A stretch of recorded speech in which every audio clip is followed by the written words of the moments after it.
Muy buenas tardes. Buenas tardes.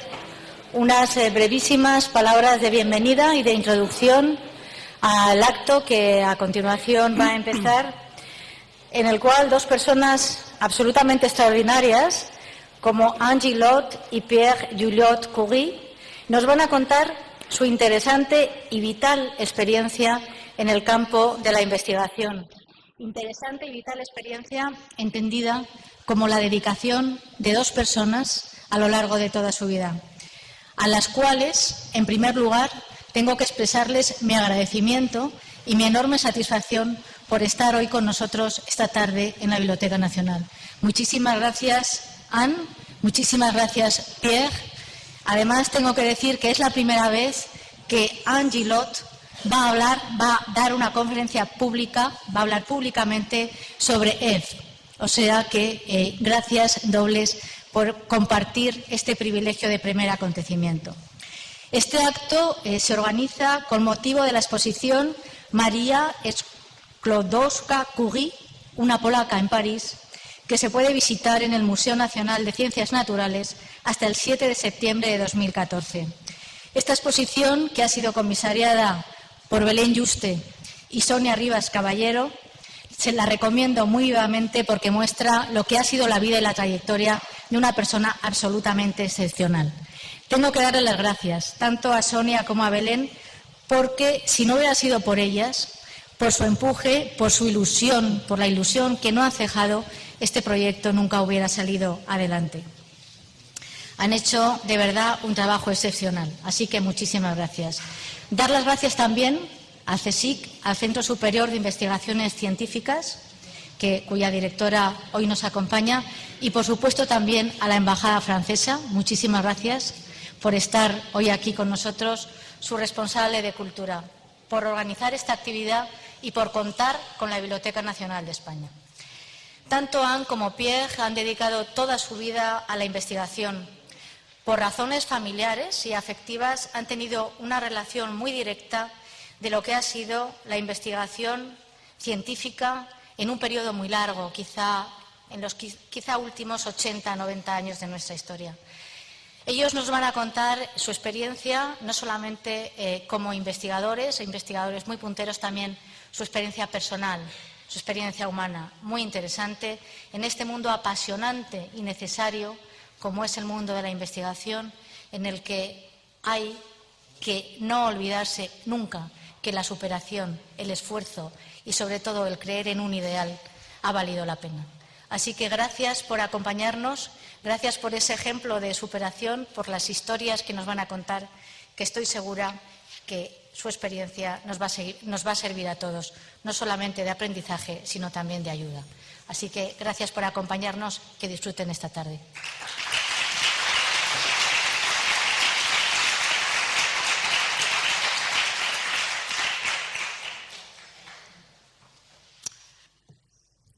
Bonsoir.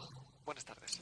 Je suis Anne Joliot, Soy je Anne suis Joliot, l'épouse de Pierre soy la Joliot, esposa de Pierre Joliot, qui me succédera à cette que me tribune. sucederá después en la presentación. Pierre Joliot et moi-même tenons Pierre d'abord Joliot à y yo transmettre mismo nos vifs remerciements querríamos dar à las la gracias Bibliothèque sinceramente a la Biblioteca Nacional, au Consejo Superior al Consejo Superior de Investigaciones Científicas y a Roca Viva por la organización de esta exposición tan bonita y por el ciclo de conferencias que la acompaña, así como todas las instituciones que han puesto su granito de arena para este acontecimiento.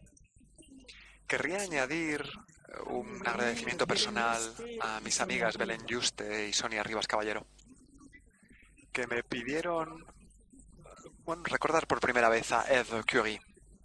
Tengo que decir que en la familia no soy la persona que normalmente habla.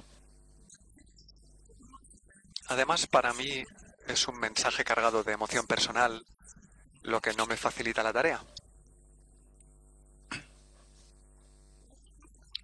Las circunstancias de la vida y de la amistad profunda que me unió a Eve Curie, la tía de Pierre, y con su marido, Henri Lapuisse. No soy ni historiadora ni biógrafa, pero querría compartir con ustedes más de 100 años de una vida de una persona a la que quiero mucho. Eve Curie fue mundialmente conocida como la autora de una biografía excepcional de su madre, Madame Curie, y este libro, publicado primero en 1937 en inglés en Estados Unidos y luego en 1938 en francés en Francia, reimpreso muchas veces en numerosas ediciones, ha sido traducido también a más de 30 lenguas.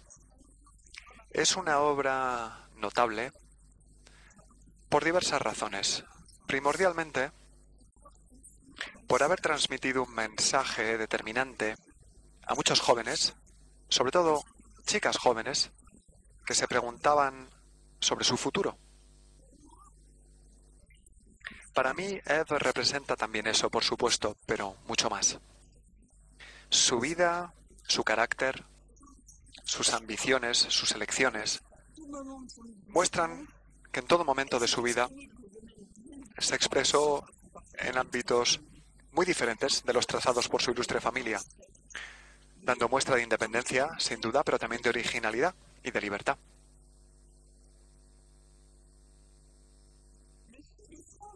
El 6 de diciembre de 1904 nace en París una niña a la que bautizan como Eve Denise. Irène, su hermana, le sacaba 7 años y ambas eran hijas de Pierre y Marie Curie, célebres. Esta familia vive en armonía, lo que para la época, no era muy frecuente que trabajasen los dos. Un día de abril de 1906, por desgracia, Pierre, atravesando la calle, es atropellado por un carromato y muere al instante. Todo se derrumba. Marie, de la que Eve me decía que era una adolescente muy comunicativa y muy alegre, cae en la tristeza, se apaga y encuentra refugio en el trabajo que siempre la apasionó, pero que ahora tiene que sacar adelante ella sola. Desde 1907, Marie y sus hijas se instalan en Sceaux, cerca de París. La presencia afectuosa del doctor Eugène Curie, el padre de Pierre, realmente se hace muy valiosa para todas, pero el abuelo muere pronto y Marie se encuentra sola para educar a sus hijas. Eve entonces queda en manos de una institutriz polaca y aprende el polaco de forma fluida. Realmente su madre le faltaba mucho, sobre todo durante la época de la Gran Guerra. Y luego además los 7 años de diferencia con Irène eran un obstáculo muy importante para una relación auténtica con ella. Pero en esta vida más bien austera también hubo buenos momentos. Por ejemplo, la visita a Bronia, la hermana mayor de Marie Curie, o en Suiza, donde Marie y sus hijas se encuentran con la familia Einstein y dan largos paseos, pero sobre todo en l'Arquest, en Bretaña. Desde los años 1910, incluso un poco antes, un grupo de universitarios parisinos unidos por una fuerte amistad y por una convergencia en la elección de los valores sociales y políticos, fundan una especie de comunidad. Las familias Lapix, Senyogos, Perrin, Curie, Auger, Chauvin, Morin, Borel se encuentran todos los veranos. Las diferentes generaciones viven juntas, comparten cotidianamente las mismas actividades y tengo que decir que esto todavía prosigue hoy y estamos ya en la 6ª generación. En 1921, Madame Curie visita por primera vez Estados Unidos y Irène y Eve la acompañan. Creo que este viaje, relatado de forma exhaustiva por la celebridad de Madame Curie, representa para Eve, que no tenía ni 17 años, la apertura a la vida en una época en la que se estaba dibujando su futuro. Eve, desde pequeña, se había mostrado muy dotada para la música, según los términos del pianista polaco Polonevski, que la había oído tocar. Y Madame Curie la anima a que termine sus estudios en letras y filosofía antes de consagrarse en cuerpo y alma al estudio del piano para hacer carrera. Efectivamente, en los años siguientes, Eve, con muchísimo esfuerzo, logra dar varios conciertos en París y Bélgica.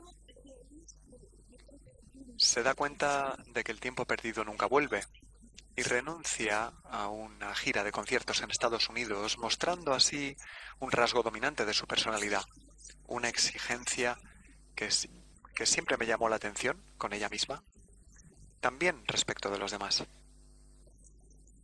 Se orienta entonces a la crítica musical para diferentes periódicos parisinos y se introduce así en el París literario y artístico, y durante unos 15 años fue una estrella en ese medio muy mundano, realmente agitado y frenético.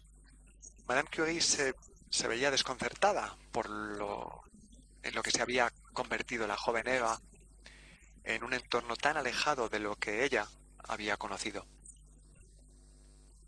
En aquella época, Eve es descrita como una de las mujeres más bellas de París, y siento no haber conocido antes la foto que acabo de ver en la Biblioteca Nacional, una foto de Eve en 1933 tomada con ocasión del segundo viaje de Madame Curie aquí a España.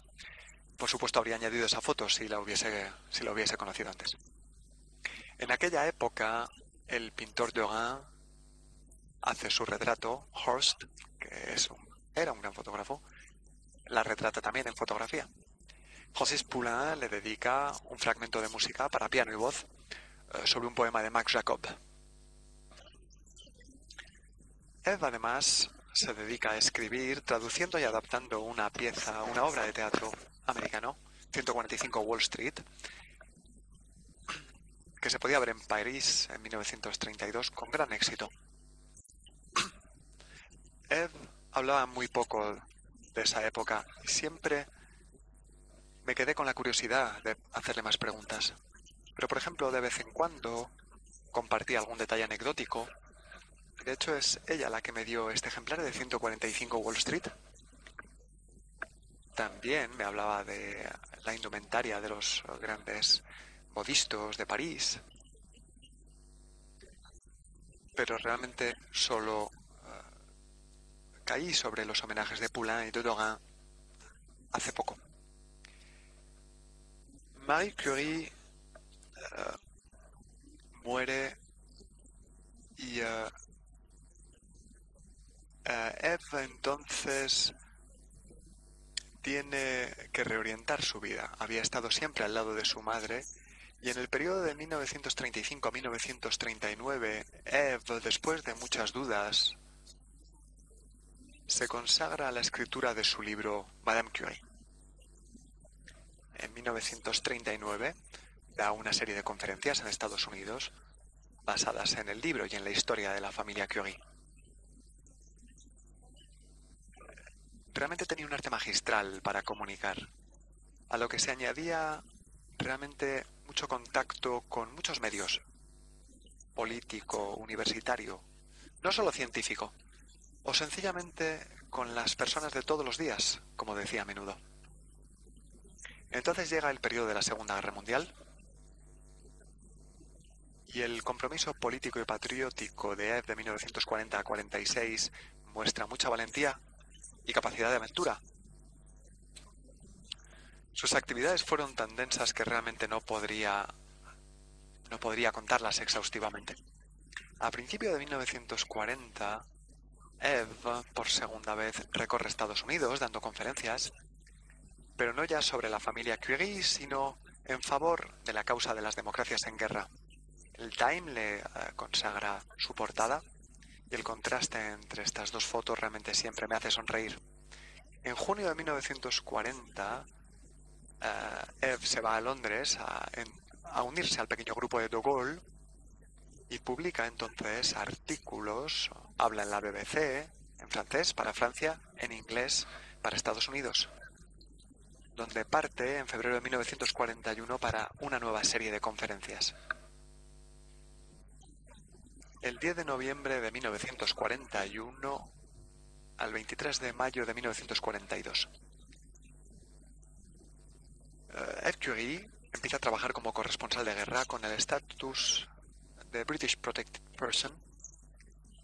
Había perdido su nacionalidad francesa por culpa del régimen de Vichy en 1941 y recorre así más de 60.000 kilómetros en un periplo que la lleva a China, a través de África del Norte, de Oriente Próximo, de la URSS, de la India y de Irán. Se encuentra, entre otros, con Nehru, con Gandhi, con Chiang Kai-shek, con Zhou Enlai. Y las crónicas cotidianas que envía al Herald Tribune Syndicate americano, o al Line Newspaper inglés, empiezan todas por Eve Curie says, Eve Curie nos cuenta.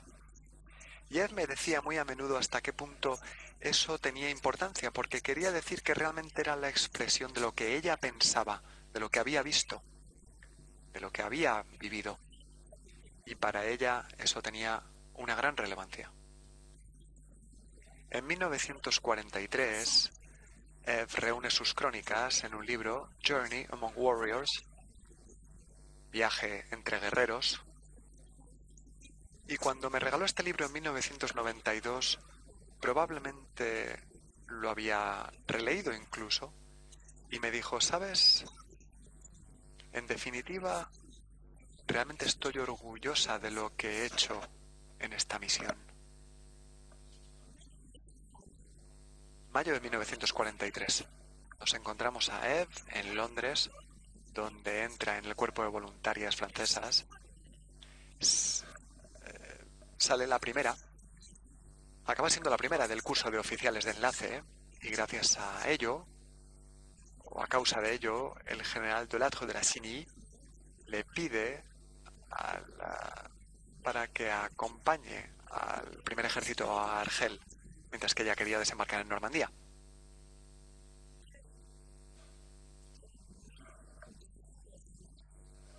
Hace pruebas de su valentía, primero en el frente de Italia, donde recibe la Cruz de Guerra, y luego desembarca en Francia, en el Midi, en 1944. Estamos a 12 de septiembre de 1944 y le paso la palabra a Delattre en sus memorias. La verdad histórica obliga a decir que el primer contacto con elementos de la segunda DB, la división del general Leclerc, se encontró en manos de una mujer valiente, la lugarteniente Eve Curie, que desde el desembarco actuaba de oficial de enlace con el Estado Mayor del Ejército. Fin de cita. Desde noviembre de 1944, antes incluso de la movilización, hasta 1949, Eve retoma sus actividades de periodista como redactora en jefe y luego codirectora de un nuevo periódico, Paris Presse. En 1952 acepta un puesto de consejera especial con Aude Ismail, secretario general de la OTAN a la sazón, pero acaba dejando esta función en 1954, en otoño, para empezar una nueva vida. Encontró en casa de unos amigos comunes a un diplomático, Henry Richardson Labouisse, jefe de la misión diplomática en Francia, y el 18 de noviembre de 1954, Eve y Henry se casan en Estados Unidos y entonces ella consigue la nacionalidad norteamericana. Harry, tenía 50 años, tenía una hija del matrimonio anterior y su vida se organiza en torno a las diferentes funciones de Harry. Desde su matrimonio van al Líbano, donde Harry dirige la Agencia de Naciones Unidas para los Refugiados de Guerra Palestinos, y en 1961 Harry es nombrado embajador en Grecia por el presidente Kennedy, pero dejará ese puesto en 1965 para convertirse director ejecutivo de UNICEF, a petición de Jutant, entonces secretario general de Naciones Unidas. Eve a menudo me decía que Harry había aceptado inmediatamente este nuevo puesto diciendo, eso es lo que quiero realmente hacer. Una de sus primeras misiones tuvo lugar en diciembre de 1965, recibiendo en Oslo el Premio Nobel de la Paz, otorgado a UNICEF. Eve veía eso como un guiño de la historia. Siempre decía con mucho humor que en mi familia todo el mundo recibe un premio Nobel menos yo.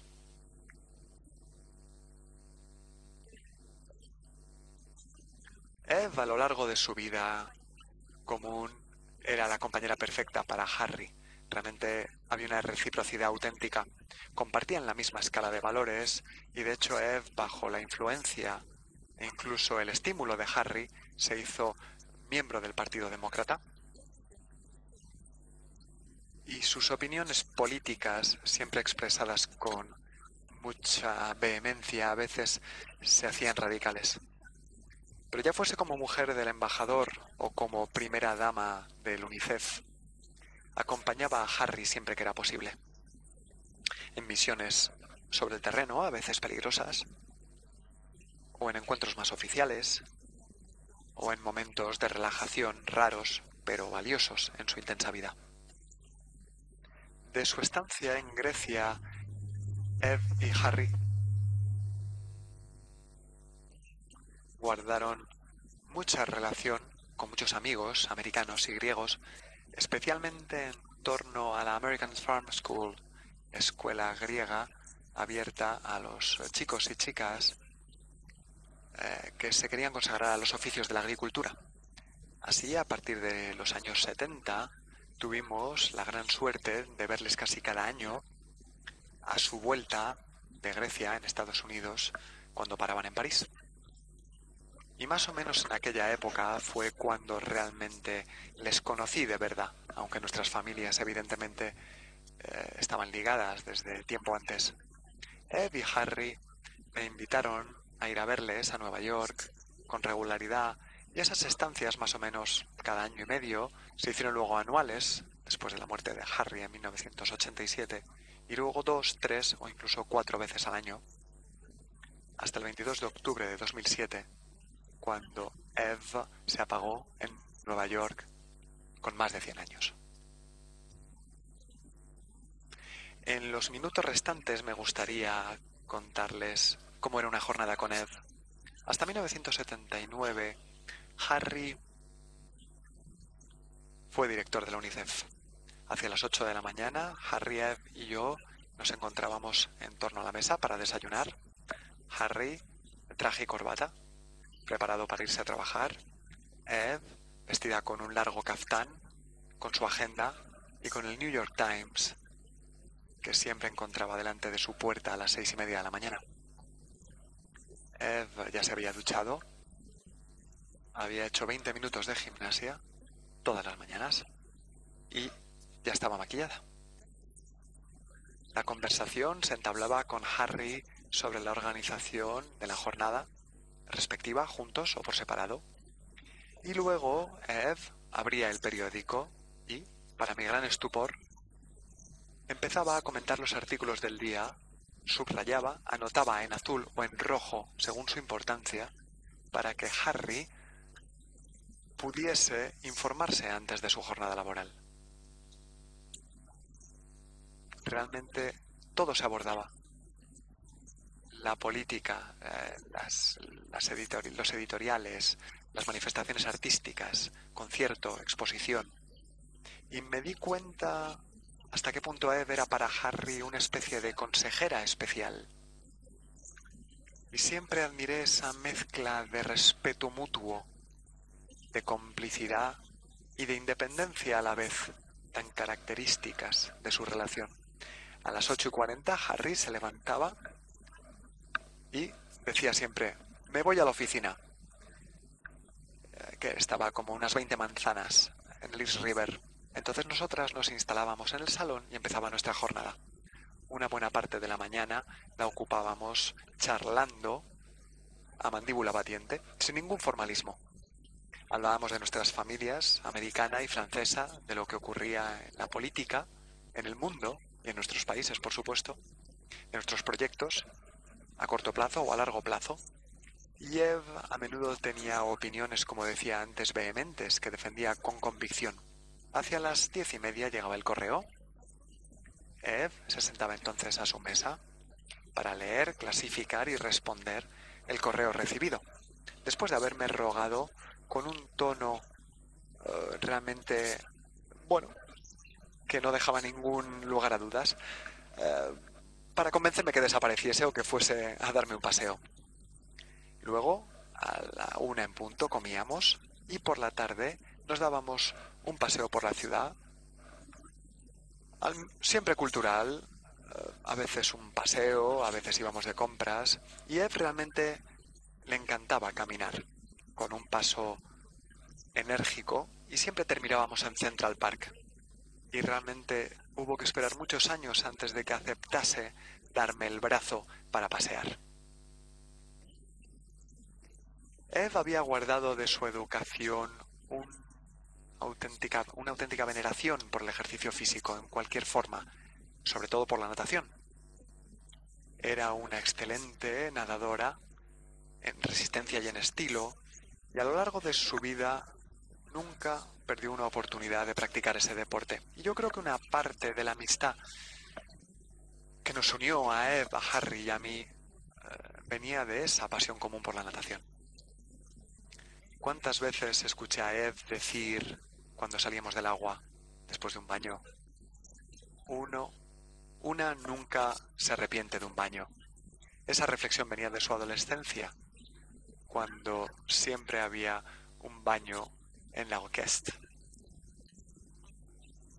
Y de hecho, cuando nadábamos al principio del mes de junio, realmente el agua estaba fría, créanme.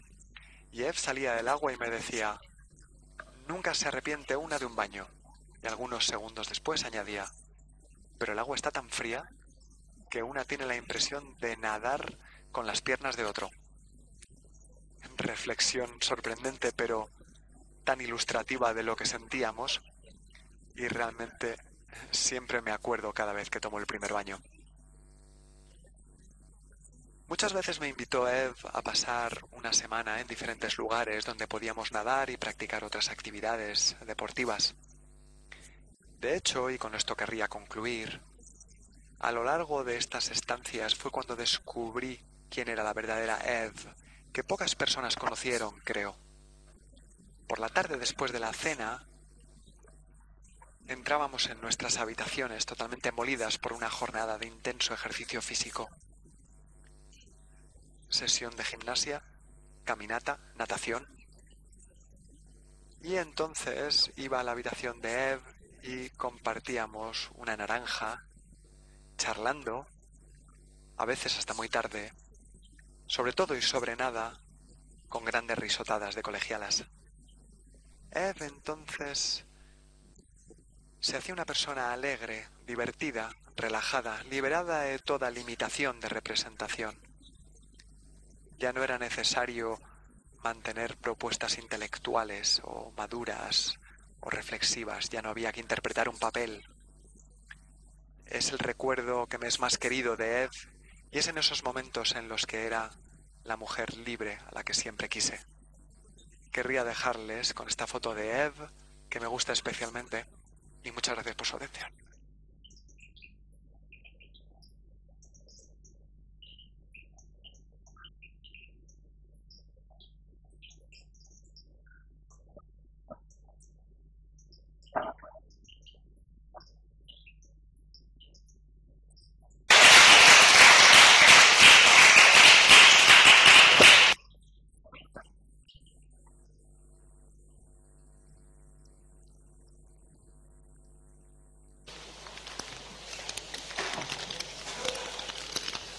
Pierre, excuse-moi si j'ai été trop long. Lo siento, Pierre, si me he alargado mucho.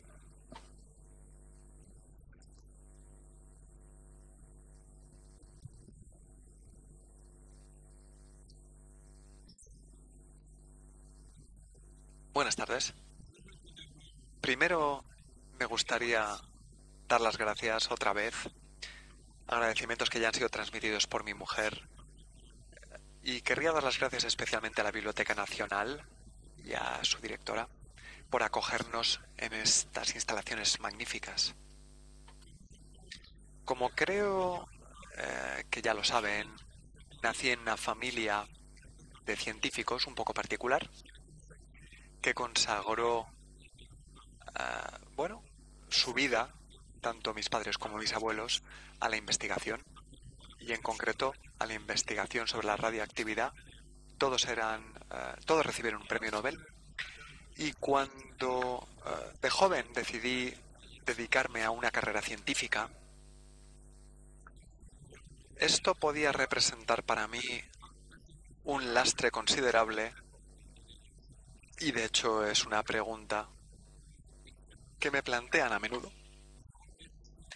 Le doy las gracias realmente a mis padres por haberme dado una visión de la ciencia y sobre todo una visión de la investigación que me permitió, al elegir este maravilloso oficio, practicarlo con alegría, con placer, sin nunca plantearme la pregunta de saber lo que nunca ocurrió, si sería capaz de igualar a mis padres y a mis abuelos, o incluso acercarme a su figura.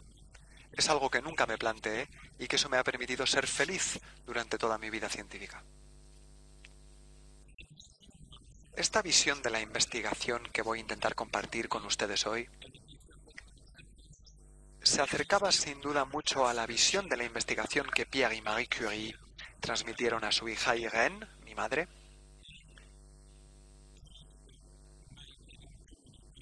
y que a su vez me transmitió a mí y que he intentado llevar a cabo a lo largo de toda mi carrera científica.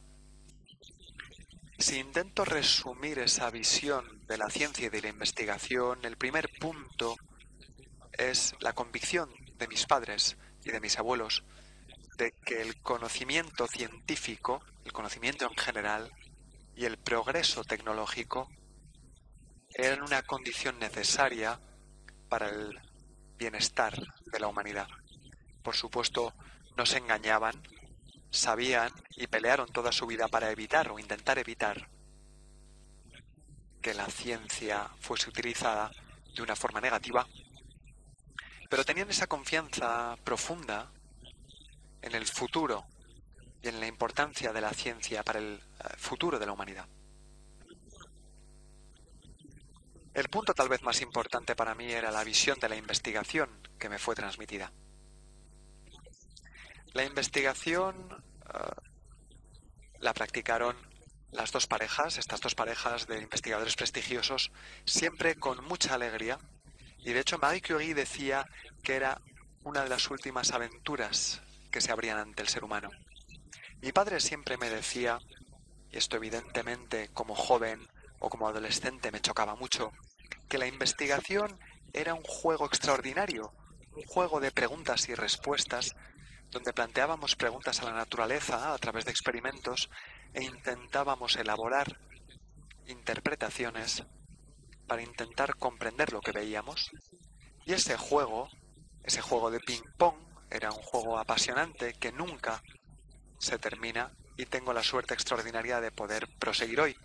Esa noción lúdica siempre me pareció esencial en toda mi vida científica y creo que realmente así la vivían mis padres y mis abuelos. Hablaré rápidamente de algunos de los aspectos, desde mi punto de vista, de la vida científica de mis abuelos y de mis padres y de la mía propia y de mi esposa, para intentar hacerles entender cómo vivimos esa pasión de la investigación. Primero tengo que decir que en la pareja de prestigio que formaban Pierre y Marie Curie, realmente estábamos ante dos personajes tan diferentes como se pudiese imaginar. Todo divergía en ellos, el carácter, el comportamiento, y posiblemente eso es lo que explicaba su extraordinario éxito. Pierre Curie era de joven, e incluso de adulto, era un soñador. Tenía mucha dificultad para concentrarse en el trabajo escolar, donde realmente no brillaba al principio. y prefería pasearse.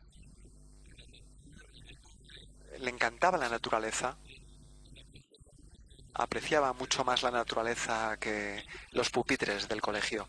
Y tuve la suerte extraordinaria de que un profesor de matemáticas rápidamente vio sus cualidades excepcionales y le permitió romper esas barreras necesarias y en concreto sacarse el bachillerato para llegar a la enseñanza superior. Entró como preparador de un profesor de universidad de París con 19 años, es decir, muy pronto en el mundo laboral, y eso mostraba que Pierre Curie, hijo de un médico de condición muy modesta, se vio obligado a ganarse la vida desde muy pronto y de hecho esa entrada en la vida práctica en cierta forma frenó al principio su carrera científica. Antes de encontrarse con Marie Curie, Pierre Curie ya era un sabio internacionalmente reconocido. Era a la vez un gran investigador y un gran diseñador de instrumentos científicos. De hecho, ya había hecho algunos descubrimientos importantes como la piezoelectricidad, un fenómeno capital, y había llevado a cabo experimentos en el campo del magnetismo que todavía hoy son reconocidos. Pierre Curie no solo era un gran experimentador, sino además capaz de grandes abstracciones, y sus trabajos y su libro sobre la simetría, el papel de la simetría en los fenómenos físicos, son trabajos que realmente han marcado la historia de la ciencia. Pierre Curie había decidido que nunca se casaría. ¿Por qué?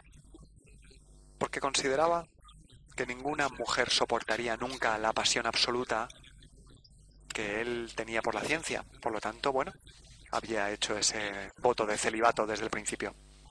Y se encuentran, iba a decir 1900, pero son 1894, se encuentra con Marie Curie y ese encuentro cambió rápidamente su punto de vista. Rápidamente entendió que estaba delante de una mujer que le iba a dar la posibilidad a la vez de crear un entorno personal, familiar, mientras proseguía con Marie Curie, Marie Sklodowska-Curie, proseguía libremente y con pasión su obra científica, compartiendo su pasión por la ciencia. Y esto explica que efectivamente se casasen.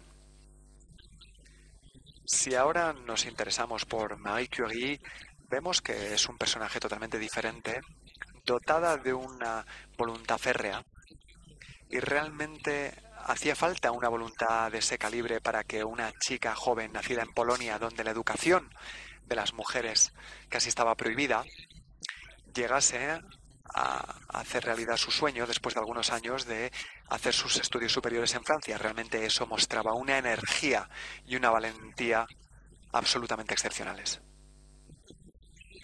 Podemos considerar que en el mundo actual relativamente,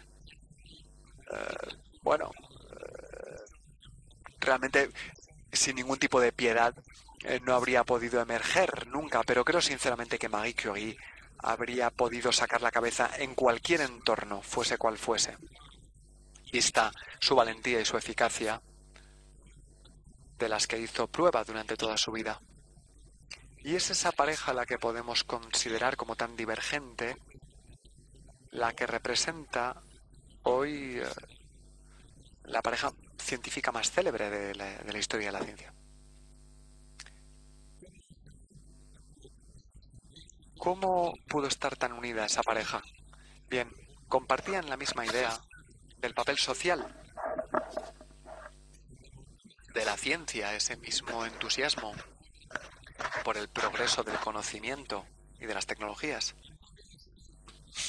También tenían la idea de que en la base de todo progreso científico se encontraba lo que llamamos ahora la investigación fundamental, la investigación de base, la que permite sacar a la luz conocimientos nuevos, y siempre le dieron una gran importancia y consagraron mucho tiempo a la aplicación de los descubrimientos que iban realizando, pero aún así siempre consideraron que antes de ello, antes de las aplicaciones, se encontraba la investigación fundamental. Otro aspecto que encuentro esencial es la alegría con la que todos los días practicaban la investigación. E insisto en este punto porque es algo que cada vez desaparece más y estoy convencido de que la investigación era a la vez y es a la vez un oficio de creador, pero también de artesano, en el sentido clásico del término. Y Pierre y Marie eran magníficos artesanos de la ciencia y sabían sacar de ello una pasión y una alegría en la práctica cotidiana de ese oficio. Creo que es totalmente erróneo presentar a Pierre y a Marie Curie como sabios que sacrificaron su vida por la ciencia. No sacrificaron su vida para nada. Practicaron un oficio que amaban y del que siempre sacaban placer. Y se ve en los escritos de Marie Curie la alegría que compartían cuando observaban en la penumbra de su laboratorio esas auras extrañas que emitían las sales de radio. Por desgracia, ignoraban que esa luz magnífica, también en cierta forma, era portadora de peligro y de muerte incluso. Pero puedo asegurar que si hubiesen tenido conciencia de los riesgos que estaban asumiendo, Pierre y Marie Curie se habrían protegido mucho antes de los peligros de la radiación. En cuanto a las aplicaciones, rápidamente se interesaron y Pierre Curie fue uno de los primeros, si no el primero, en ver las aplicaciones médicas del radio, o llevando a cabo en el mismo experimentos, fijándose a la pierna sales de radio para observar cuáles eran las consecuencias biológicas de la exposición a la radiación, lo que significa que, subrayando la importancia de los conocimientos nuevos, siempre tuvieron un interés trascendente por el desarrollo de las aplicaciones. Y durante la Primera Guerra Mundial, Marie Curie incluso mostró sus capacidades, no solo en las aplicaciones, sino también sus capacidades de organizadora, organizando los primeros coches volantes, por así decir, voladores, llamados Petit Curie, que permitían practicar cerca del frente radiografías para encontrar las partículas metálicas que se encontraban alojadas en diferentes partes del cuerpo de los heridos. Luego, en el caso de mis padres, la situación era muy parecida. Eran dos personalidades totalmente opuestas en cuanto a carácter. Y sus cualidades y sus defectos, evidentemente, se completaban mutuamente. Irène Joliot-Curie nació en una familia de científicos, en un entorno totalmente científico, y llevó a cabo estudios brillantes y rápidos y se encontró con mucha celeridad como una colaboradora muy directa de su madre. Mi madre era una persona con una potencia de razonamiento considerable, pero que hablaba lentamente, que reflexionaba mucho, era muy reservada y que en relación con el contacto humano que pudiese tener no se expresaba, sino más bien poco. Y sin embargo, mi madre rápidamente se vio enfrentada a situaciones bastante dramáticas, puesto que Marie Curie la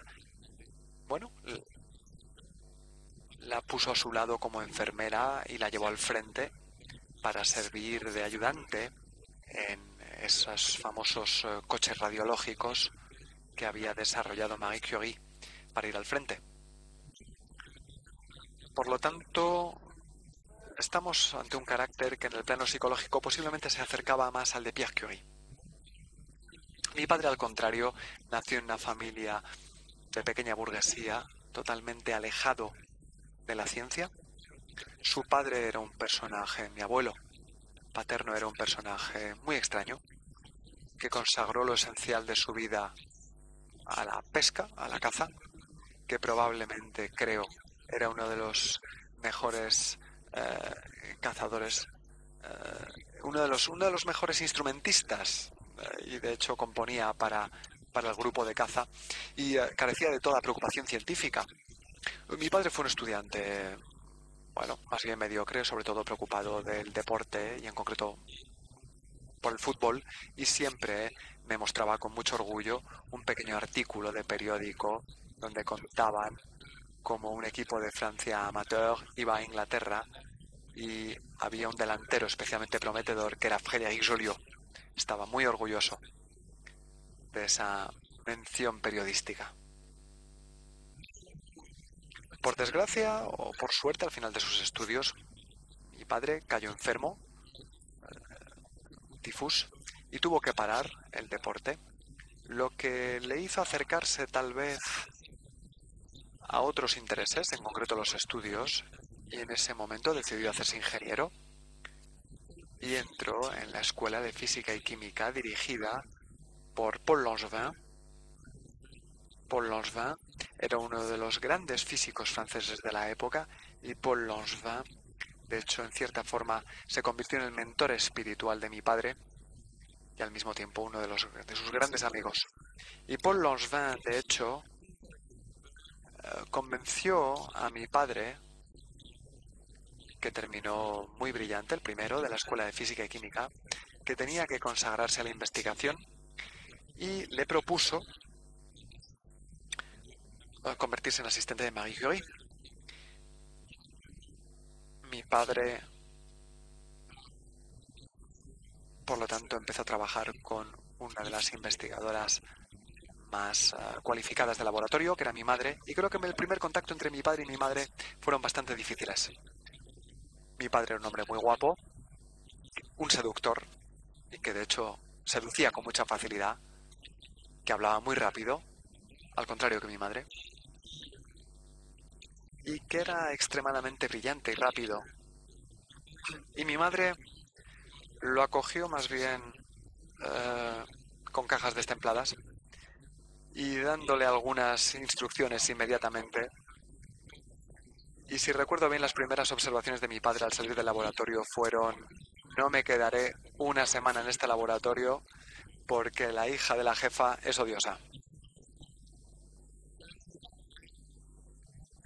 15 días después, mi padre, que era un gran psicólogo aún así, había descubierto que debajo de esa coraza rugosa y aparentemente impenetrable de mi madre se encontraba un personaje de gran sensibilidad. Rápidamente, por lo tanto, cambió de opinión. Creo que se vio un poco decepcionado por no seducir de inmediato a mi madre, pero mi madre, el concepto de seducción realmente le era totalmente ajeno a su mundo. Realmente, posiblemente no sabía ni de qué se trataba.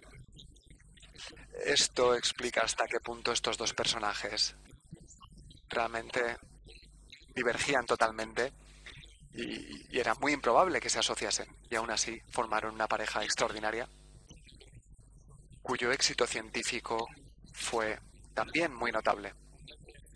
Aquí estamos una vez más ante dos personalidades que podíamos considerar opuestas, y creo que los grandes equipos científicos, ya no hablo como parejas matrimoniales, están formados esencialmente por personas que son complementarias y no idénticas. Son las que forman mejor equipo, son las contradicciones que enriquecen ese equipo y que permiten avanzar.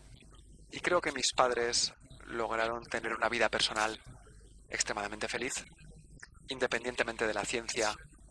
Ambos eran apasionados del deporte, casi hacían todos los deportes, practicaban todos los deportes posibles, canoa, esquí, natación, todo.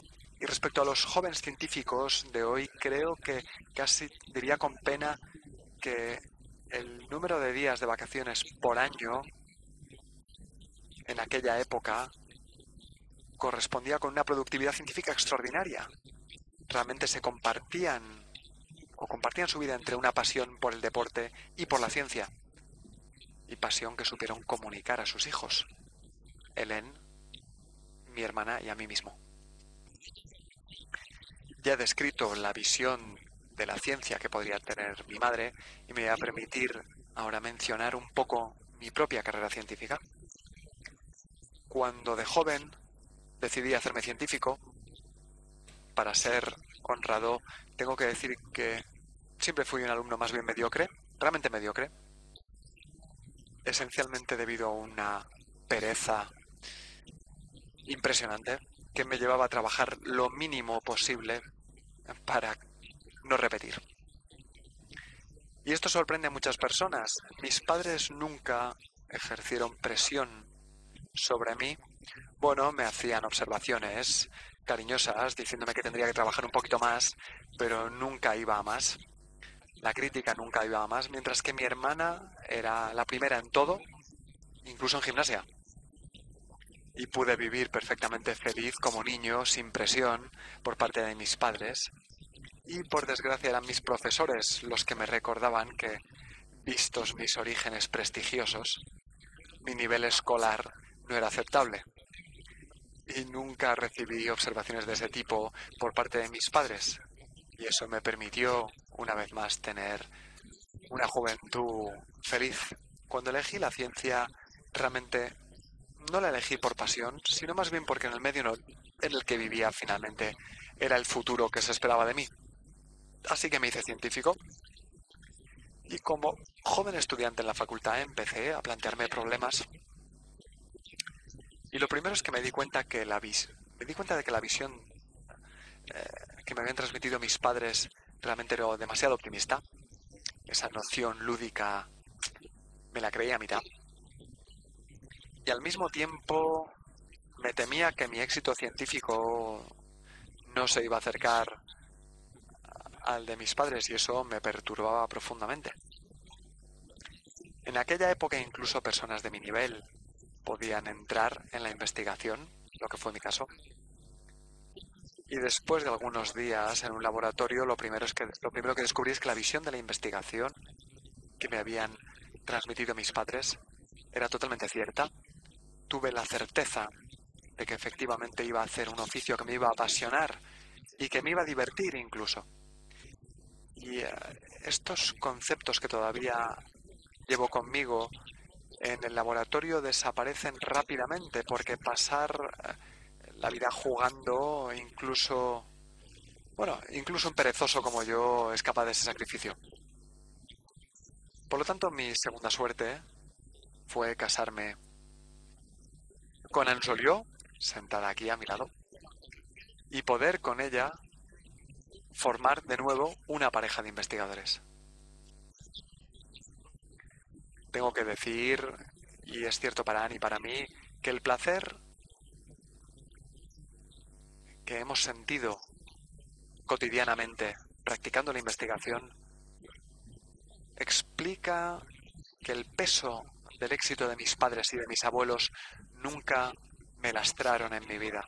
Creo que tanto Anne como yo hemos vivido plenamente nuestra vida de investigadores sin preocuparnos en ningún momento de saber si nos íbamos a acercar o no al éxito de mis padres. Creo que hemos sido investigadores de buena calidad. Hemos producido resultados originales y hemos sido totalmente felices sin preocuparnos de ese concepto perpetuo de éxito social. Creo que debo esa imagen de la investigación forjada por mis padres y comunicada por mis padres e indirectamente por mis abuelos. Creo que les debo a ellos el haber podido hacer este oficio con placer. Empecé en este oficio hace 61 años exactamente. Tengo la suerte extraordinaria,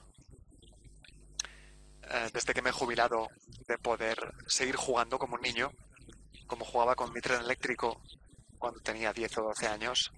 Y creo que es una suerte totalmente excepcional y extraordinaria el que los investigadores del laboratorio en el que trabajo sigan aceptándome como me aceptan actualmente. Esta es la visión extremadamente positiva.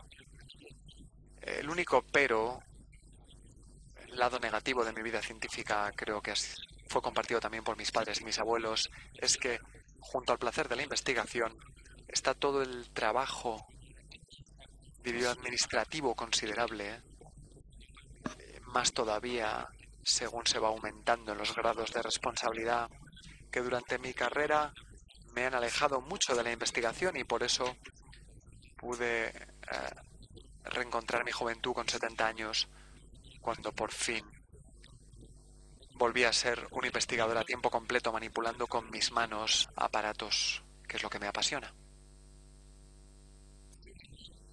Dicho esto, uno de los aspectos negativos que tendría que destacar a lo largo de mi vida es la deriva de las condiciones de ejercicio del oficio de investigador. Durante estas 6 décadas de vida profesional he visto permanentemente las condiciones de trabajo de los investigadores jóvenes y no tan jóvenes degradarse de una forma cada vez más grave. Las limitaciones de los nuevos investigadores son cada vez más violentas. Vivimos en una sociedad que está completamente basada en la rentabilidad, y la rentabilidad además a corto plazo. No tengo nada contra la rentabilidad, pero la ciencia es una inversión a largo plazo. Máxime cuando hablamos de investigación fundamental, más todavía que la investigación aplicada. Como digo, es una inversión a largo plazo, y es la dificultad con la que se encuentra la ciencia actualmente en este mundo. Tendré que decir también, de paso, que esta visión cortoplacista en nuestra sociedad tiene consecuencias negativas en todos los aspectos, incluso en las finanzas, porque creo que si los financieros fuesen capaces de concebir una rentabilidad a largo plazo, un cierto número de errores que hemos vivido y que sufrimos todavía no se habrían producido. En ese concepto de largo plazo encontramos algo esencial. Por lo tanto, la visión cortoplacista primero la sufre la inversión fundamental, que es una inversión a más largo plazo y que por lo tanto se ve sacrificada en primer lugar. Y por eso me interesaré de forma más precisa por la investigación fundamental. ¿Qué tiene que hacer un buen investigador en esta investigación de base?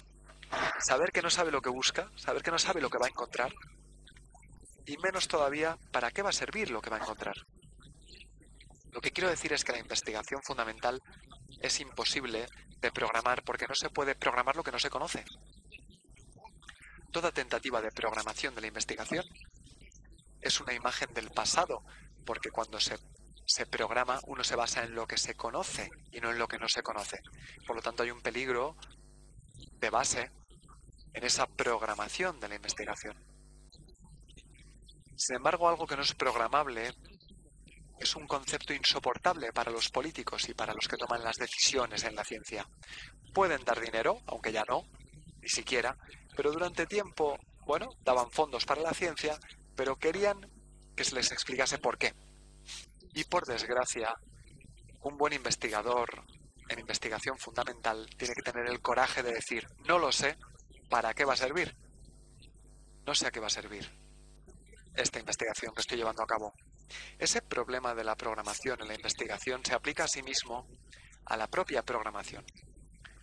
Cuando llevamos a cabo investigación fundamental, como todo investigador, tengo siempre ideas geniales, y esas ideas geniales quiero comprobarlas con experimentos.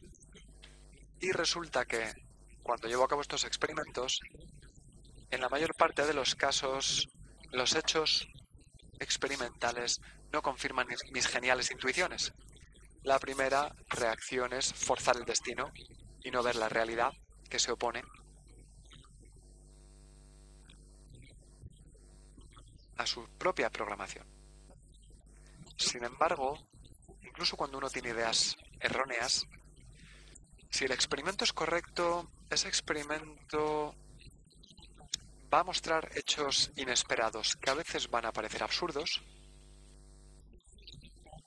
Y esos hechos inesperados, la mayor parte del tiempo, es algo que no reviste interés. Puede ser un error experimental, un aparato que no funciona, material en mal estado. Pero rara vez, algunas veces, es exactamente el origen de un descubrimiento. Lo que significa que un buen investigador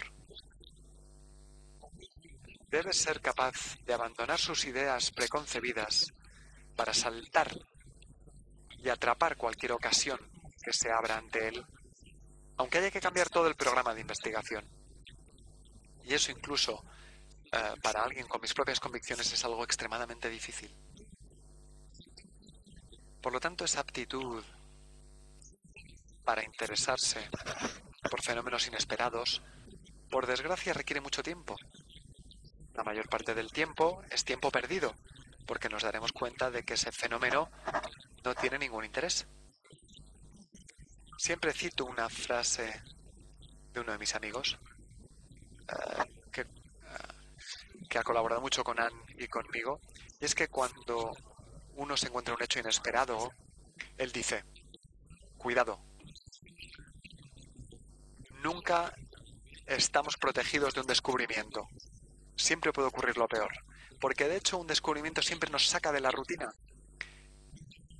Y todos tenemos una gran resistencia a lo que es nuevo, y hay que tener valentía para tomarse el tiempo y examinar lo que puede ser nuevo. Y esa frase muestra la presión perpetua sobre los investigadores.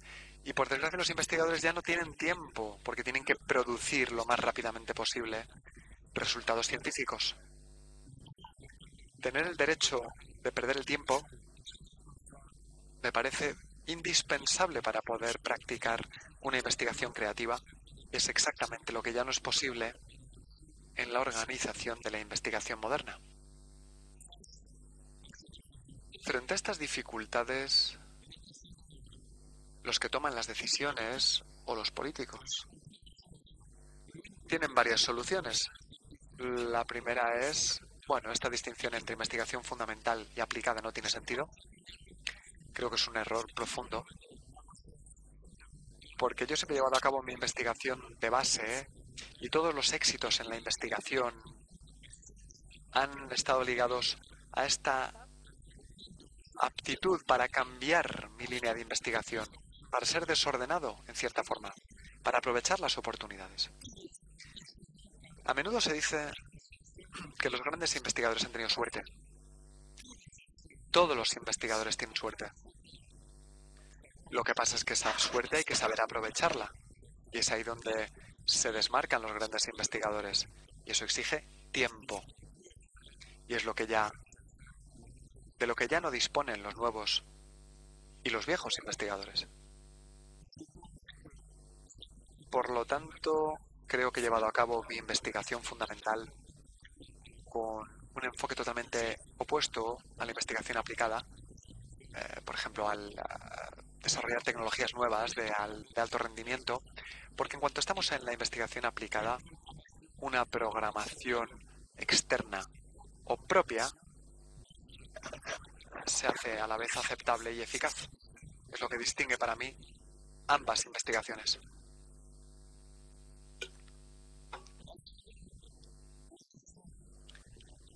La segunda postura que se escucha a menudo es decir, vamos a dar dinero para la investigación fundamental, pero querríamos que sirva para algo.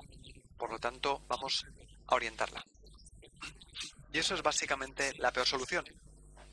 Es lo que llamo la investigación de base programada, que a la vez es mala investigación, tanto fundamental como aplicada.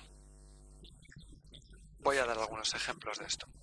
Siempre cito el caso de Planck, que se interesó por un fenómeno que puede parecer en los términos modernos totalmente académico, que es cuál es el cambio,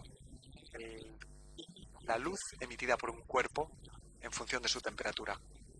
Es un problema de investigación fundamental, totalmente abstracto, Y sin embargo, sobre esta base, Planck pudo demostrar que la energía a nivel atómico aparecía de forma cuántica y así desarrolló sus teorías. Y esas teorías trastocaron totalmente la física y están en la base de toda la electrónica, la electrotecnia de toda la informática moderna. Y puedo dar fe de que cuando Planck arrancó sus experimentos sobre la emisión de luz por lo que se llamaba el cuerpo negro, no tenía ni la menor idea de el final de esos experimentos. Voy a tomar un ejemplo, si me permiten, de mi propia familia, que es el descubrimiento de la radioactividad artificial por mis padres. En este caso, mis padres demostraron que era posible, por transmutación, obtener formas radiactivas de todos los átomos presentes en el universo, conocidos en la tabla periódica.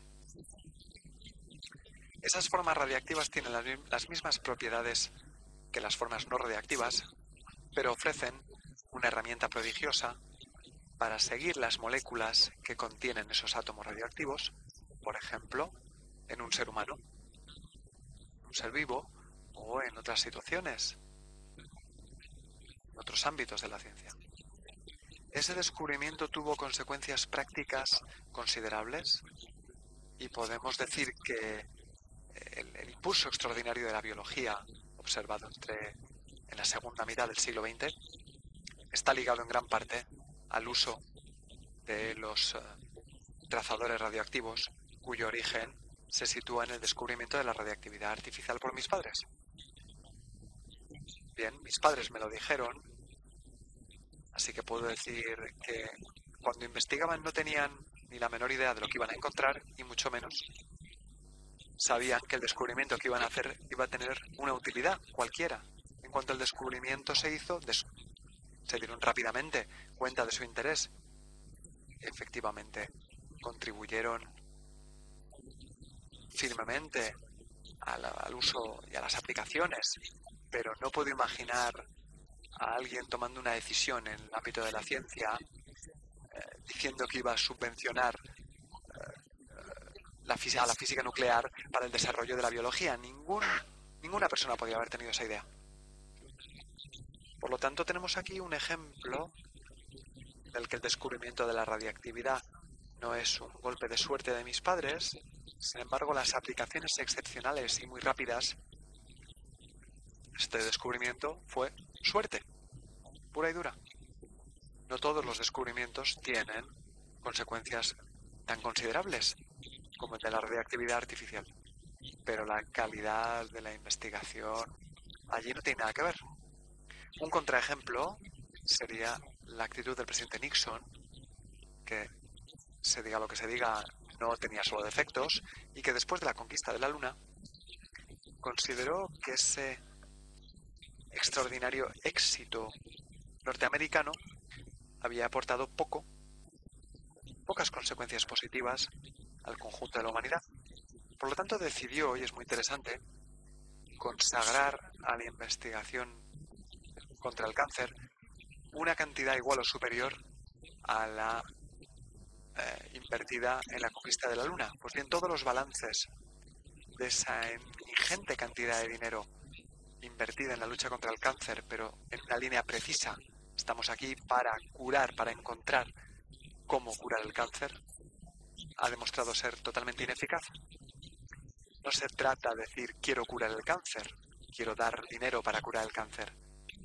Hay que mejorar el conocimiento en biología en todos los ámbitos, y nadie lo sabía ni lo sabe cuáles son los ámbitos que hay que privilegiar para poder mejorar la lucha contra el cáncer. Por lo tanto, es una noción que hay que defender absolutamente ante los que toman las decisiones y los políticos. En un momento dado yo también fui responsable político y puedo decir que es una noción que no es fácil de transmitir. Terminaré mencionando una de las dificultades principales que todavía existen en lo relativo a la investigación fundamental, y es que este tipo de investigación es muy cara, y por lo tanto es cara para todos los contribuyentes, para nosotros, todos. Y parece razonable decir, bueno, subvencionemos la investigación fundamental y supongamos, lo que no es el caso, que seguimos los preceptos de una investigación fundamental dejando un margen de libertad máxima a los investigadores. También es cierto que hay que subvencionar una buena investigación fundamental. Y ahí entonces tenemos muchas dificultades, porque en el caso de la evaluación de toda actividad creadora, realmente es muy difícil. Si se crean comités para evaluar a los músicos, a los pintores o a los escritores, creo que nos daremos cuenta rápidamente de que un sistema no funciona. Es lo que intentó la Unión Soviética y realmente no fue un éxito. Por desgracia, en nuestro caso, también es una actividad creadora muy cara y tenemos que ser evaluados. Y entonces aquí se encuentra, diría, uno de los vicios fundamentales que explica las dificultades de la investigación actual, y es que el modo de evaluación que domina actualmente es lo que llamaría la evaluación cuantitativa. ¿Por qué? Porque se hacen medidas, ahora diré lo que medimos, y la ventaja de hacer medidas es que se pueden introducir en ordenadores y los ordenadores van a decirnos cuáles son los buenos investigadores y cuáles son los malos. Primer ejemplo, evaluación cuantitativa. ¿Cuál es el número de publicaciones de artículos que publica un investigador?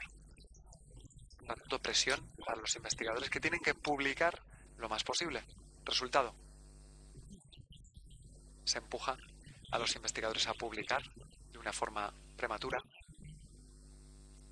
Segundo, se les empuja, se les obliga a publicar de forma compulsiva y por lo tanto repetitiva, lo que aumenta la literatura en exceso, y además publicar lo más rápidamente posible y por lo tanto evitar cualquier descubrimiento, porque si uno se queda dentro de los dogmas dominantes, seguro que se puede hacer un trabajo rápido, que será totalmente coherente y válido, pero todo lo que sea innovación, como he intentado explicar antes, representa una pérdida de tiempo considerable. Y esto se comprueba ante un fenómeno extraño. Hay que perder el tiempo, primero para darse cuenta de que ese fenómeno extraño no tiene ningún interés. Por lo tanto, si uno quiere publicar rápidamente, hay que seguir la línea marcada y sobre todo no hay que innovar. Una segunda forma de practicar esta evaluación cuantitativa es el intentar medir el número de veces que los artículos de los investigadores son citados. Hay índices extraordinarios, el índice H, que tiene fórmulas increíblemente complejas y que va a clasificar a los investigadores de una forma absolutamente definitiva, distinguiendo cuáles son los más citados. Aquí puedo darles la receta, es bastante sencilla. Primero, hay que trabajar en un tema que esté de moda, donde otros muchos investigadores trabajan. Es la mejor forma de que a uno le citen. A menudo, si uno abre un nuevo ámbito, tiene la certeza de que nadie durante un tiempo le citará. Algunos años, efectivamente, empezarán a citarle. Por lo tanto, un buen consejo, y lo digo a los investigadores jóvenes y ambiciosos, intentar trabajar en el ámbito más conocido posible. Uno estará en la masa, pero será citado a menudo y por lo tanto estos temas de moda acaban citando a los investigadores que confirman los resultados y mejorarán su índice de cita. Bueno, una palabra sobre un tema de moda. Para mí un tema de moda, aunque sea una contradicción, son los temas del pasado. Porque cuando todo el mundo sabe que algo es importante, ya es demasiado tarde. Y cada vez que algo realmente es nuevo, es el momento en el que nadie se interesa. No digo que no hay que trabajar sobre los temas de moda. Digo sencillamente que concentrar demasiados medios en los temas de moda es un error estratégico garrafal. Y entonces me dirigiría sobre todo a los pequeños países, como son España, Francia y la mayor parte de los países europeos, querer sistemáticamente competir con las grandes potencias científicas que son, para empezar, Estados Unidos, me parece totalmente absurdo. Sería mucho más rentable intentar promover nuevos temas. Y si tomo mi experiencia personal, bueno, en realidad nunca he revolucionado nada fundamental, pero todos los éxitos científicos que he tenido en mi vida han sido siempre los momentos en los que he abordado temas nuevos que no interesaban a nadie en la época. Y en ese momento es cuando realmente he producido ciencia interesante.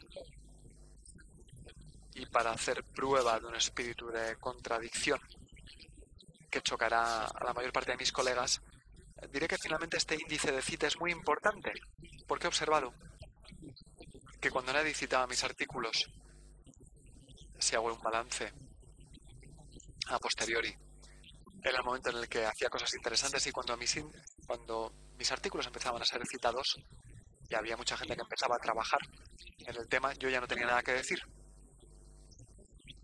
Por lo tanto, creo que es muy importante vigilar el índice de cita para vigilar cuándo es el momento de cambiar de tema y pasar a otras actividades. Esto lo digo un poco en tono de broma, pero efectivamente tiene una parte de verdad. Siempre he observado en mi laboratorio que cuando un investigador me traía un artículo con algo nuevo, yo le decía, está bien, pero vas a tener mucha dificultad para publicarlo. Y cuando un investigador o yo mismo me traía un artículo que diría de confirmación, de buena calidad, pero bien enmarcado en los dogmas dominantes de dicho ámbito, estaba seguro de que ese artículo iba a ser aceptado de inmediato sin ninguna dificultad. Por lo tanto, ¿cuál es el remedio? Pues no tengo la fórmula mágica. Un remedio consiste en que cada vez que sea posible privilegiar lo que llamaría la evaluación a posteriori y no a priori. Es decir, no pedir, sobre todo, no elegir, que es lo que se hace actualmente, a los investigadores sobre la base de lo que creen que van a descubrir. Es la investigación fundamental programada que lleva normalmente a los investigadores a la falta de honradez, prometiendo resultados que no obtendrán nunca, pero interesarse más bien en lo que los investigadores han hecho de original en los 5 años precedentes. Y entonces, bueno, confiamos en ellos para que hagan lo que quieran en los 5 años siguientes. No es siempre practicable, pero es un método importante. Creo, en todo caso, que en relación con la visión de la investigación de mis padres o de mis abuelos, el problema de la evaluación es el problema crítico, y realmente me da pena que mis colegas no consagren suficientemente tiempo a elaborar una auténtica reflexión para saber cuál es la menos mala de las formas de seleccionar y de evaluar, y sobre todo tener la impresión de que una evaluación demasiado rigurosa cortará con la misma eficacia tanto lo bueno, lo mejor como lo peor. Cuando hay una evaluación demasiado rigurosa, todo lo que sale de los márgenes queda apartado y se inhibe el futuro de la ciencia. Por lo tanto, creo que hay mucho que hacer, más todavía para convencer a los poderes públicos de que hay que disminuir el tiempo dedicado a las tareas burocráticas. La mayor parte de los investigadores ahora mismo pasan su vida pidiendo dinero y sufriendo evaluaciones, y el tiempo que pueden dedicar a realmente, con la bata puesta delante de la mesa de experimentos, a hacer su oficio de artesanos es cada vez más reducido. Y esto es algo que realmente hay que priorizar y corregir. Por lo tanto, creo que hay mucho que hacer. Actualmente nos vemos enfrentados por la crisis a una situación todavía más grave, que está ligada a una ruptura y a una reducción dramática de los medios financieros. Por lo tanto, hay que batirse el cobre en esta dirección. Pero creo que, independientemente de esta lucha para obtener más medios financieros, es indispensable mejorar, en cierta forma, la rentabilidad, en el sentido positivo del término, es decir, la rentabilidad a largo plazo de nuestro oficio.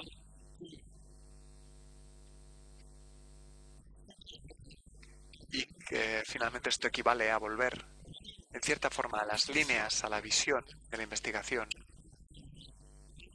que tenían los grandes investigadores de principios del siglo XX y que, contrariamente a lo que se hace, lo que se da a creer, me parece totalmente válida en el mundo actual. Muchas gracias.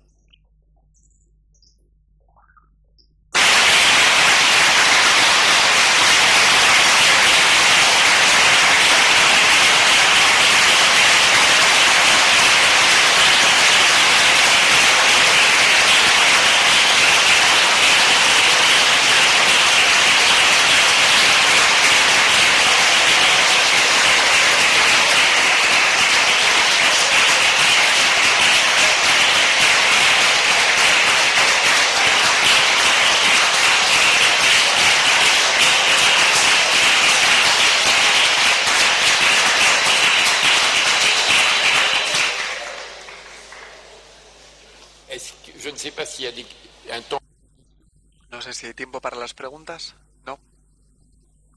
Bueno.